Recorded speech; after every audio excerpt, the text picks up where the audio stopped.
नमस्कार, मैं शोएब गाजी और आप देख रहे हैं पड़ताल एक ऐसी खबर की जिसने आम आदमी के जुबान का स्वाद बदला हो। जी हाँ, मुझे देश की सबसे बड़ी बिस्किट कंपनी पार्ले जी कहने में कोई शक नहीं। बड़े बूढ़े जवान कितनों को पानी में भिगाकर जिंदगी के एक पड़ाव में मैंने पार्ले जी बिस्किट खाते हुए देखा है और आपने भी देखा ही होगा। वक्त के साथ पार्ले जी की सिमटती पैकेट को भी, जिसको बिल्कुल भी नजरअंदाज नहीं किया जा सकता है। हाईवे के किनारे ढाबों, गांव, कस्बों की चाय की दुकान में आज भी लोगों की पहली पसंद पार्ले जी ही है। लेकिन उसी पार्ले जी के स्वाद पर आज मंदी का साया मंडराने लगा है।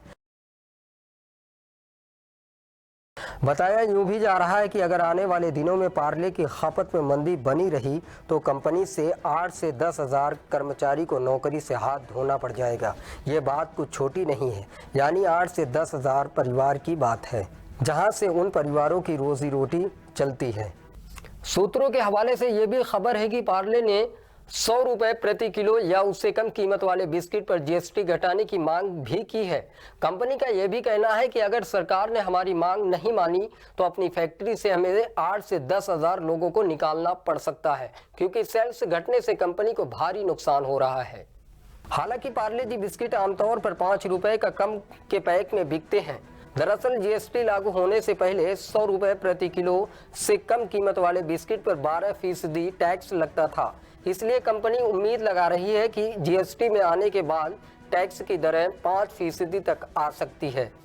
लेकिन सरकार ने जब जीएसटी लागू किया तो सभी बिस्किटों को 18% स्लैब में डाला गया, जिससे उत्पाद की लागत बढ़ गई।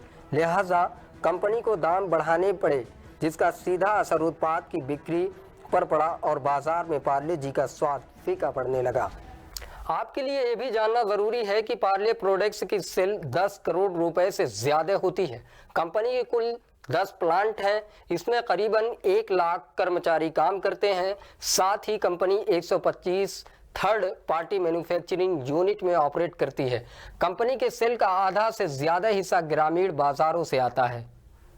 हाल ही में मार्केट रिसर्च कंपनी नेल्सन ने एफएमसीजी सेक्टर के लिए 2019 का ग्रोथ अनुमान 11 से 12% से घटाकर 9 से 10% कर दिया है, जिसकी सबसे बड़ी वजह ग्रामीण क्षेत्रों में डिमांड का लगातार सुस्त होना बताया जा रहा है। नीलसन के मुताबिक सुस्ती का असर सभी फूड और नॉन फूड कैटेगरी पर पड़ रहा है। सबसे बुरा असर नमकीन, बिस्किट, मसाले, साबुन और पैकेट वाली चाय पर पड़ रहा है।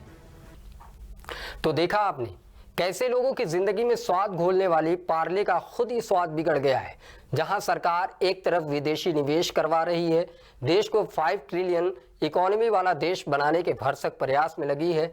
आखिर कैसे ये सब मुमकिन हो पाएगा जब हमारे देश की सबसे पुरानी कंपनी इस तरह का असर देखने को मिलेगा। खैर, सरकार भी समझदार है। अब देखना ये होगा सरकार इन कंपनियों के लिए क्या करती है। फिलहाल हमारी आज की पड़ताल यहीं पर समाप्त होती है। हम फिर होंगे हाजिर किसी मुद्दे के साथ।